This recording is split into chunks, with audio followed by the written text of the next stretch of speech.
बाबर भाई क्या रेट बेच रहे हो? 400 रुपये। छोटा माल है, छोटा माल है। मैं जी सैल का माल की भाव बेच रहे जे? 450। लो सैल का माल 450 ते पारा माल 25 रुपये। सेल भाई क्या रेट बेचा है? 25 रुपये। अच्छा जी। ये आज 2 तारीख 2 सितंबर 2025। हाँ जी की रेट बेच रहे वीरे? मियाँ साहब की रेट बेच रहे हो? 30 रुपये। छोटा माल है कि पारा है? पारा 30 रुपये 25 रुपये।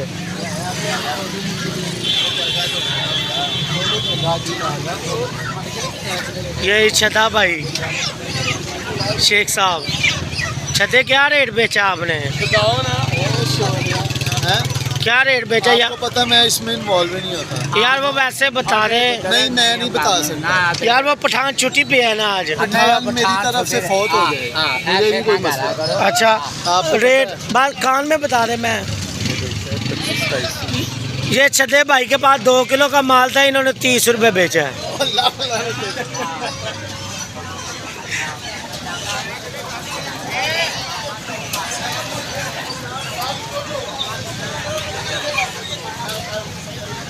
अनीस भाई क्या रेट बेच रहे हो?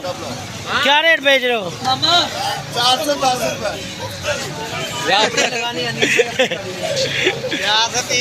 30 रुपये जी। 30 रुपये जी। 30 रुपये जी।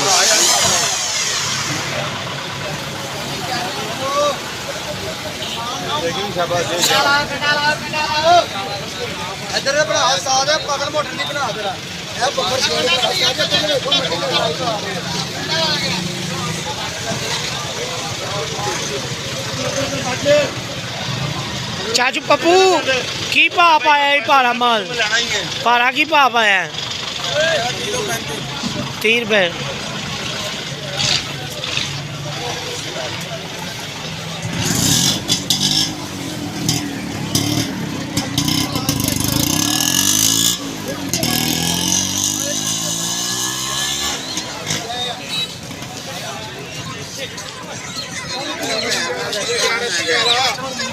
ऋषि साहब आप क्या भाव खरीदारी कर रहे हैं?